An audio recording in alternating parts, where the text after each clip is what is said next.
llegado las flotas, tanto de Mayo como de Badger, el número de marinos que había en el puerto de Veracruz de Estados Unidos se había incrementado de un número de 1.289 hombres a 3.000. Para el 27 de abril, cuando llega como refuerzo a la Marina el general Funston con el ejército de tierra, estamos hablando ya de 7.000 hombres. Ahora bien, ¿por qué llega el ejército de tierra a apoyar a los marinos? Los marinos, una vez tomada la ciudad, tenían que hacer el patrullaje. Sin embargo, el contraalmirante Badger, que es el comandante de la flota del Atlántico, que tiene encargo, está por arriba tanto de Fletcher como de Mayo, tenía temor de que por las noches fueran atacados sus hombres por los mismos veracruzanos, porque aunque se consuma la ocupación y literalmente a partir del día 22 entran casa por casa los norteamericanos para revisar las casas y de que no tengan armas, y que las armas aparecieron por todos lados. Desde el 21, las armas que había en la comandancia militar fueron proporcionadas a los civiles, pero muchos de ellos tenían armas justamente por la razón que ya había comentado, por ese terror psicológico de que en cualquier momento podía producirse la invasión. Llegan porque justamente Badger teme ataques nocturnos y desde los barcos no podían hacer nada por los hombres que estaban patrullando. Entonces, por esta razón es que llega el general Funston, y también por esta misma razón es que se aplica la ley marcial en el puerto de Veracruz el 23 de abril. Esto es, a grandes rasgos, la parte operacional. Después vendrá una resistencia que va a durar pues largos 7 meses, son 7 meses en que los norteamericanos se van a quedar justificando que tienen que administrar la vida del puerto en todos sus sentidos debido a la inestabilidad que existe en nuestro país. Pero ¿qué pasa con el caso de la escuela naval? La escuela naval, cuando se entera, pues su director, el capitán de fragata Rafael Carreón, se decide a preparar la defensa. En esos momentos llega el comodoro Manuel Azueta, quien estaba de comisión ahí por Veracruz. Al tener noticias se presenta justamente en este recinto naval. Cuando él entra, esto es algo muy mencionado en los libros, los cadetes están en el patio. Al verlos les lanza por 3 ocasiones un ¡Viva México!, a lo que responden los alumnos con el mayor de los entusiasmos, y es cuando él lanza esa famosa arenga de "a las armas muchachos, que la patria está en peligro".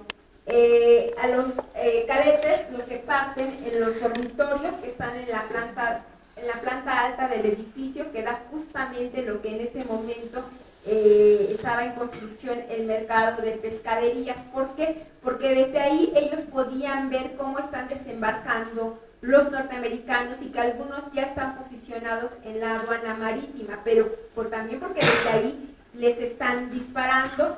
En esta refriega muere el cadete Virgilio Uribe, cae pues prácticamente en estado de coma cuando él está tratando de cambiar la recarga de su fusil. Es un joven que tiene 17 años, que estaba a escaso un mes de cumplir los 18.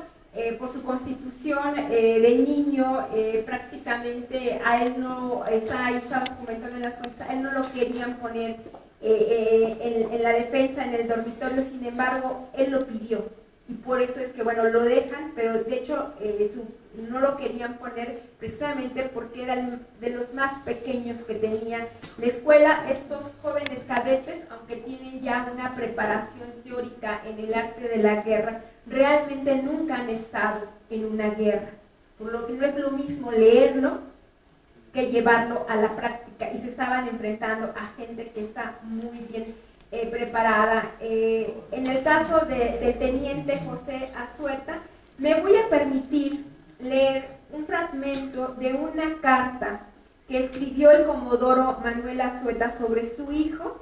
Él escribe el 2 de noviembre de 1915, ya ha pasado unos cuantos meses de lo ocurrido. Se la escribe al señor Gómez de Oveján, que es presidente del Consejo del Cementerio Particular Veracruzano, donde refleja parte de lo que fue este combate, pero también el sentir de este padre. Dice: permítame, señor presidente, que al enterarme de la distinción hecha a mi inolvidable hijo por esa digna empresa, aquilaté en todo su valor aquel honor tributado al valiente joven que no cumplía 19 años cuando se sacrificó por su patria, pues en lugar de evacuar esta plaza aquel día con la guarnición que recibió órdenes para retirarse, pues pertenecía a la batería fija de este puerto, prefirió quedarse con los alumnos de la escuela naval, de quienes había sido compañero hacía pocos meses, para salvar, enfrentándose a los invasores, ese honor que ustedes han enaltecido perpetuándolo con tan imperecedero recuerdo. Como en aquel día ciego, un sentimiento de patriotismo me impulsó a ponerme al frente de la escuela naval, sin órdenes ninguna. Mi hijo, el entonces teniente de artillería José Azueta, sabiendo dónde me encontraba, penetró en la escuela, donde estábamos recibiendo el fuego de los marinos norteamericanos posesionados de la aduana y desde las lanchas y buques de guerra por el lado del mar. Al comunicarle que la batería con sus cañones se retiraban, me preguntó qué determinación tomaba, contestándole en aquellos instantes que yo me quedaba con los alumnos, continuando batiéndolos, pues no habíamos recibido órdenes ningunas de retirarnos. A esto me contestó inmediatamente, pues yo también me quedo. Separándonos después de esta entrevista, pero no pasó mucho tiempo sin que vinieran a avisarme los alumnos que se batía fuera de la escuela con una ametralladora que había sacado de las baterías, dirigiendo sus fuegos al enemigo que estaba posesionado de la aduana y barría esa calle con el fuego de sus fusiles y ametralladoras. Traté de que se quitara de aquel sitio, pero como los mismos alumnos, unos le gritaban que se retirara y otros lo vitoreaban, por su valor y fuego que hacía sobre los enemigos, se entusiasmó, y en un momento que fue más terrible para mí, lo vimos levantar sus ametralladoras y colocarse en medio de la citada calle y teniendo a su espalda la esquina del Instituto Veracruzano, enfilar la esquina de carnicería, volviendo a dirigir sus fuegos sobre el enemigo que hacía fuego desde la aduana. Poco tiempo aguantó en esta nueva y descubierta posición, cayendo acribillado por 3 balazos en las 2 piernas y en un brazo, víctima de su arrojo y amor por su patria y por su padre, pues por estos dos nobles sentimientos él se quedó y no evacuó la plaza siguiendo a su batería cuya retirada protegió. Los hechos relatados son la verdad histórica y el noble acuerdo recaído por ustedes, bueno, y aquí sigue la carta. Como ustedes pueden darse cuenta, aquí el Comodoro Azueta refleja de una manera muy nítida realmente cuáles son los impulsos por los cuales el teniente José Azueta se queda ahí desprotegido en la calle de Esteban Morales y Landero y Cos.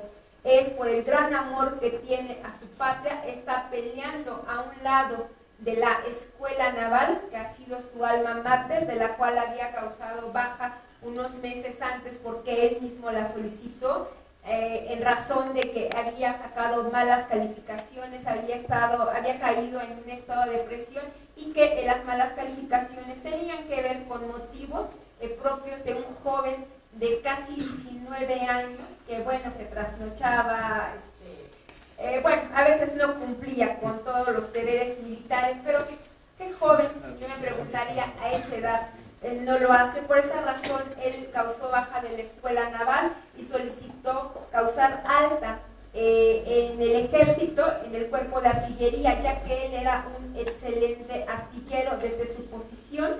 Relatan diversas fuentes. Él hizo más de 50 bajas a los norteamericanos, solamente en un momento que no duró ni siquiera horas. Podemos decir que fue minutos, pero infringió 50 bajas. Y esto me lleva a plantear otro punto que me parece relevante. Los norteamericanos señalaron de manera oficial que habían tenido 19 bajas. Sin embargo, por reportes del mismo mayor Butler, que estaba también entre los hombres de Fletcher, se sabe que tan solo el día 21 hubo 333 bajas de marinos norteamericanos, que sin embargo el presidente Woodrow Wilson no quiso mencionar para no provocar la reacción de la opinión pues internacional, porque fue una guerra muy criticada, fue una vez más una guerra injusta que tenía en México, pero también había una opinión adversa dentro de los propios Estados Unidos. Por eso nada más reportaron 19 bajas, que era de los marinos que tenían familia en Estados Unidos y que podían reclamar sus cuerpos. El resto de los caídos del lado norteamericano serán echados al mar junto a la isla de sacrificios.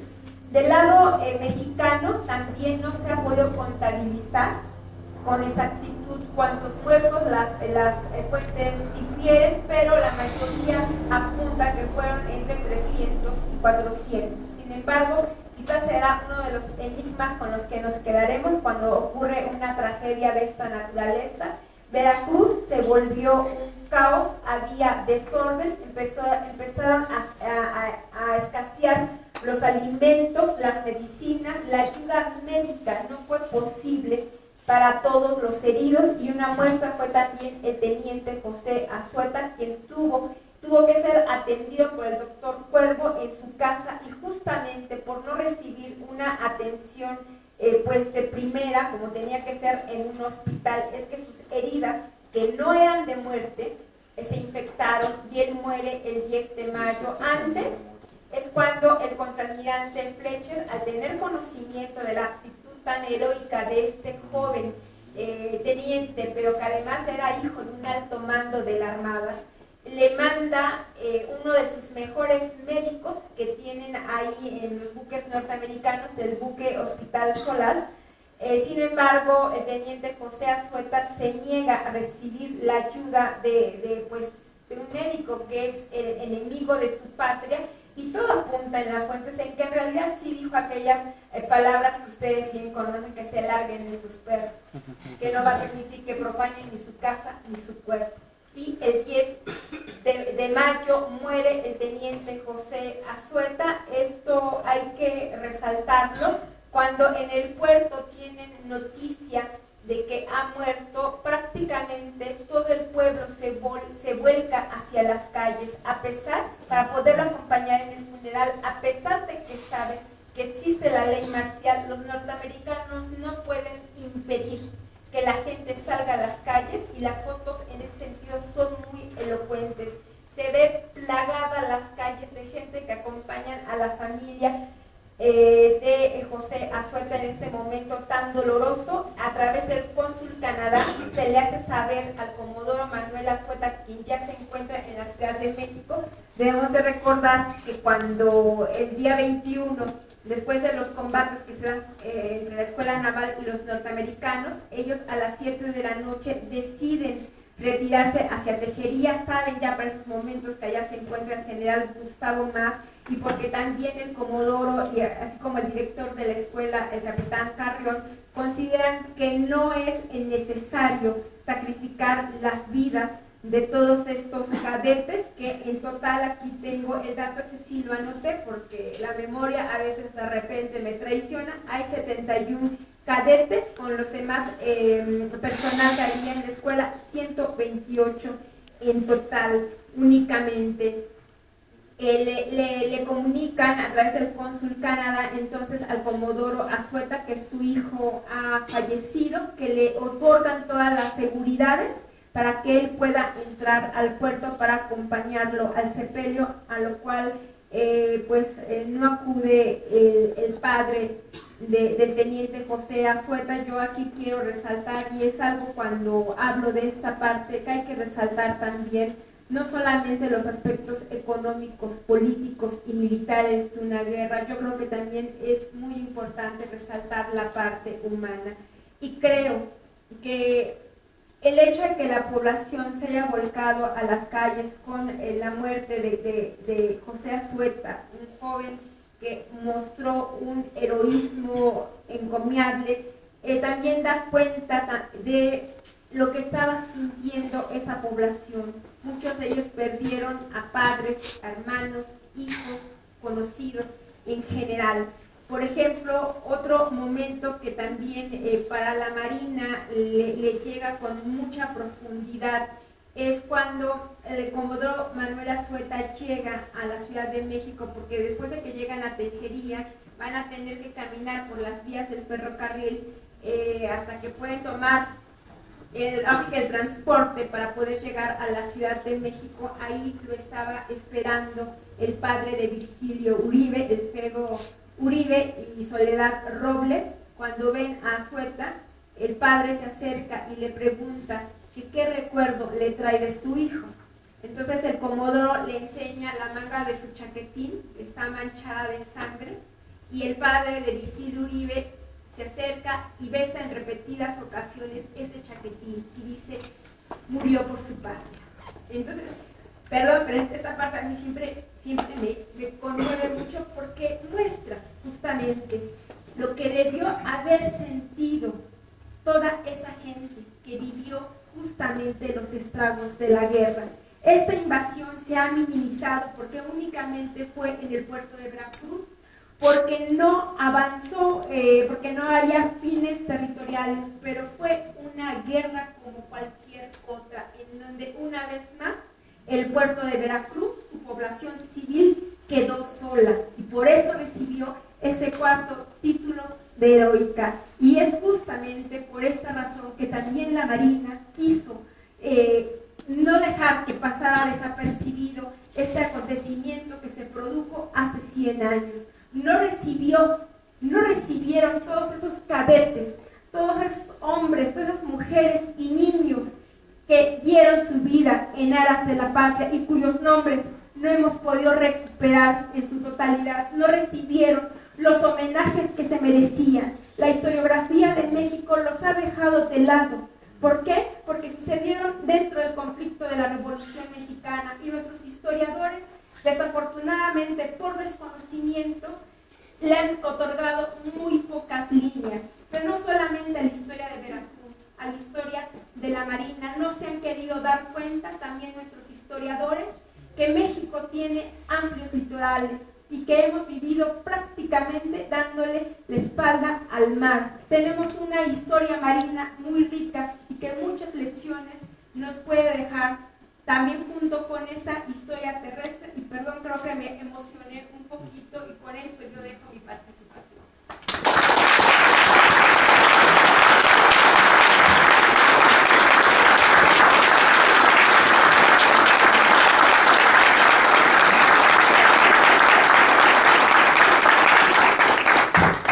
Muchas gracias a la capitán Leticia Rivera.